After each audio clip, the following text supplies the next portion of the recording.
Hello friends, welcome to yummy mummy சமையல். இன்றைக்கி நான் ஒரு சூப்பரான ரெசிபியோடு வந்திருக்கேன். அதுக்கு முன்னால் என்னுடைய சேனலை சப்ஸ்கிரைப் பண்ணாதவங்க சப்ஸ்கிரைப் பண்ணிக்கோங்க. பக்கத்தில் இருக்கிற பெல் ஐக்கானை கிளிக் பண்ணுங்கள். அப்போ தான் நான் போடுற ஒவ்வொரு வீடியோவும் நீங்கள் மிஸ் பண்ணாமல் பார்க்க முடியும். வாங்க நம்ம வீடியோக்குள்ளே போகலாம். இன்றைக்கி நம்ம என்ன ரெசிபி பண்ண போகிறோன்னா கேரளா ஸ்பெஷல் புட்டு பண்ண போகிறோம். கொழா புட்டு பண்ண போகிறோம். வாங்க நம்ம எப்படி செய்கிறதுன்னு பார்க்கலாம். நான் இன்றைக்கி 3 கப் பச்சரிசி 2 மணி நேரம் ஊற வச்சு எடுத்திருக்கேன். இதை நம்ம ஒரு காட்டன் கிளாத் விரித்து அது மேலே காய போட்டுடலாம். ரொம்ப காயணும்னு இல்லை, லேசாக மேலே இருக்கிற அந்த ஈரப்பதம் மாறினாலே போதும்.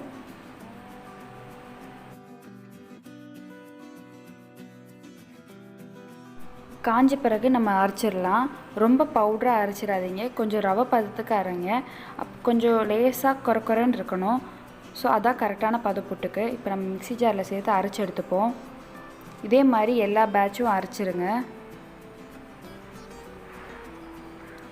அரைச்ச பிறகு நம்ம சலிச்சுப்போம்.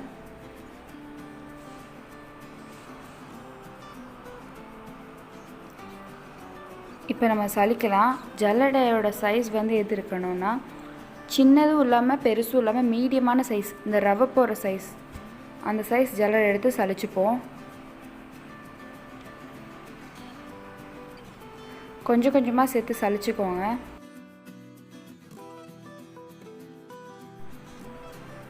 இந்த மாதிரி எல்லாத்தையும் சேர்த்து நல்லா சலிச்சு எடுத்துக்கோங்க.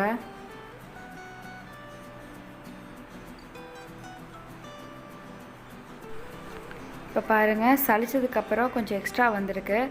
இது வந்து கம்மியாக தான் இருக்கிறனால நான் இதை அப்படியே சேர்த்துக்க போகிறேன். இது கொஞ்சம் நிறையா ஒரு மிக்ஸி ஜாரில் போட்டு அரைக்கிற அளவுக்கு இருந்துச்சுன்னா நீங்கள் ஒரு வாட்டி மிக்சியில் போட்டு அடிச்சுட்டு திருப்பி சலிச்சு எடுத்துக்கோங்க. இப்போ நம்ம சலிச்ச மாவை வறுத்துடலாம். அதுக்கு ஒரு அகலமான பாத்திரம் எடுத்துக்கோங்க, அடிகனமான பாத்திரம் எடுத்துக்கோங்க. அதில் இந்த புட்டு பொடி எல்லாத்தையும் சேர்த்து நல்லா வறுத்துக்கணும். இப்போ சேர்த்தாச்சு, நல்லா வறுத்துக்கோங்க. அந்த மாவில் இருக்கிற ஈரப்பதம்லாம் மாறி நல்லா வறுபடணும். ஃப்ளேம் வந்து மீடியத்திலே வச்சுக்கோங்க. ஹையும் இல்லாமல் லோவும் இல்லாமல் மீடியமாகவே இருக்கட்டும். நம்ம இந்த வறுக்கிற ஃபுல் டைமுமே நம்ம மீடியமில் தான் வச்சுருக்கணும், இல்லைன்னா டக்குன்னு கருகிரும். இப்போ பாருங்கள், இருந்ததுக்கும் இப்போ இருக்கிறதும் சேஞ்சஸ் தெரியுதா? கொஞ்சம் உதிரி உதிரியாக ஆன மாதிரி இருக்கா? இன்னமும் நல்லா வறுக்கணும்.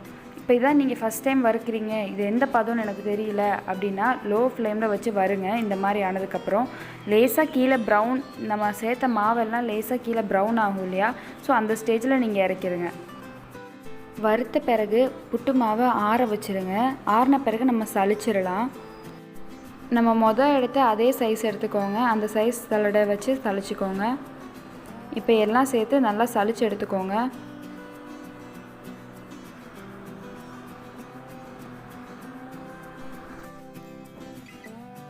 இப்போ பாருங்கள், நம்ம சலிச்சாச்சு. கொஞ்சம் கட்டி கட்டியாக இருக்குது, அது எல்லாத்தையும் உடச்சி விட்டு மறுபடியும் சலிச்சுக்கோங்க.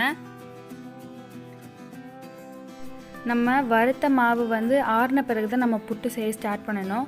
ஸோ நான் வந்து நெக்ஸ்ட் டே தான் செய்கிறேன். இன்றைக்கி நான் புட்டு செய்கிறதுக்கு நான் 3 கப் நம்ம புட்டு பொடி எடுத்திருக்கேன்.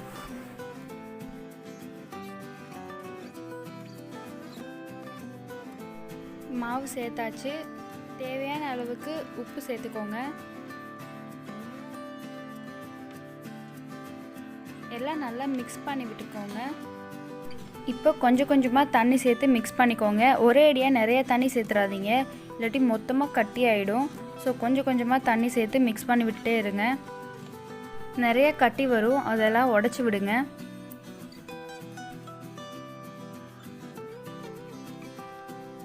எல்லாம் நல்லா மிக்ஸ் பண்ணி விட்டுக்கோங்க. கட்டி எல்லாத்தையும் உடச்சி விட்டுக்கோங்க. கட்டி கட்டியாக இருந்துச்சுன்னா புட்டு உலக்கில் வைக்கும்போது புட்டு வந்து உடைய வாய்ப்பு இருக்குது. இப்போ நம்ம மிக்ஸ் பண்ணி வச்சுருக்கிற மாவு வந்து கரெக்டான ஸ்டேஜில் இருக்கான்னு செக் பண்ணுறதுக்கு இந்த மாதிரி பிடிச்சி பார்த்திங்கன்னா கட்டியாக இருக்கணும். இப்போ நம்மளோட புட்டு பொடி ரெடி ஆயிடுச்சு. இப்போ அந்த புட்டு பண்ணுற மோல்டில் ஃபஸ்ட்டு நம்ம வந்து துருவின தேங்காய் சேர்த்துக்கோங்க. 2 ஸ்பூன் துருவின தேங்காய் சேர்த்ததுக்கப்புறம் பாதி அளவுக்கு நம்ம புட்டு பொடி சேர்த்துக்கோங்க. மறுபடியும் தேங்காய் வச்சு மறுபடியும் புட்டு பொடி வச்சுக்கோங்க. இது மாதிரி லேயராக வச்சுக்கோங்க.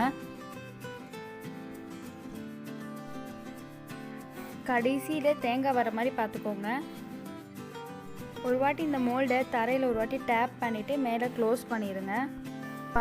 இப்போ பாருங்கள், நம்ம ஊற்றி வச்சு வந்து தண்ணி சூடாயிருச்சு. இப்போ இந்த மோல்டு நம்ம வச்சிடலாம். இப்போ ஒரு 2 நிமிஷம் போல் ஆயிருக்கு. மேலே பாருங்கள் ஸ்ட்ரீம் போக ஆரம்பிச்சிருச்சு. இன்னமும் நல்லா ஸ்ட்ரீம் போகணும்.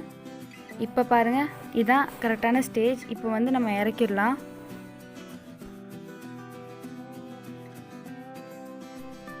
இப்போ நம்மளுடைய சுவையான புட்டு வந்து ரெடி ஆயிடுச்சு.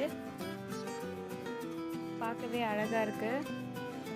கேரளாவில் புட்டுக்கு எந்தெந்த சைட் டிஷ் யூஸ் பண்ணுவாங்கன்னா கடலைக்கறி, வெஜிடபிள் கறி, எக் கறி, இந்த மாதிரி ஸ்பைசியான இதுதான் யூஸ் பண்ணுவாங்க.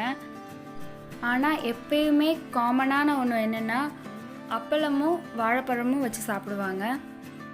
அவ்வளோதான் ஃப்ரெண்ட்ஸ், நம்ம கேரளா புட்டு செஞ்சாச்சு. இந்த வீடியோ உங்களுக்கு பிடிச்சிருந்துச்சுன்னா லைக் பண்ணுங்கள், ஷேர் பண்ணுங்கள், மறக்காமல் இந்த சேனலுக்கு சப்ஸ்கிரைப் பண்ணுங்கள்.